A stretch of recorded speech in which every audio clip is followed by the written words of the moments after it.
तुम्ही काहीतरी बोलला नाही मला. आय लव्ह यू पिल्लू. चल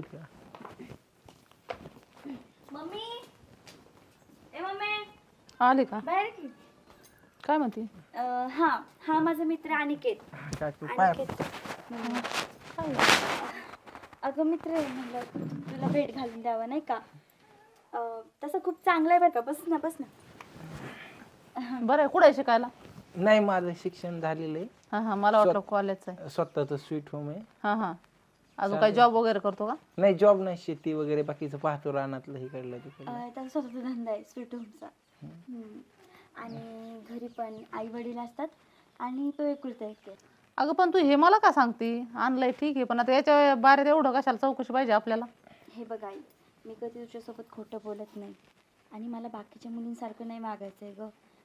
त्याच्यामुळे ना सांगते तुला. हा सांग. आम्ही एक चांगले फ्रेंड्स होतो आधी, हम्म. पण त्याच्यानंतर फ्रेंडशिप कधी प्रेमात बदलली कळलंच नाही. आणि माझं खरंच त्याच्यावर खूप प्रेम आहे आणि त्याचं पण माझ्यावर आहे. आणि घरी ना सगळं व्यवस्थित आहे बरं का, असं कशाचीच कमी नाही आहे. अगं पण तुझं आता ग्रॅज्युएशन होत आलंय, पुढचं शिकायचं म्हणलं, हे मध्येच काय खुळ आणलं? हा काकू ऐका की, त्याचं टेन्शन तुम्ही नका घेऊ, मी शिकवतो तिला राहिलेलं. अगं तू आता शिक्षण तुमचं झालं, तुमची दोघांची पसंती, पण काही पाठीमागं त्यांचं घर कसं काय कसं हे माहिती आहे का तुला सगळं? तुम्ही माझ्या घरी येऊ शकता आणि जर तुमचा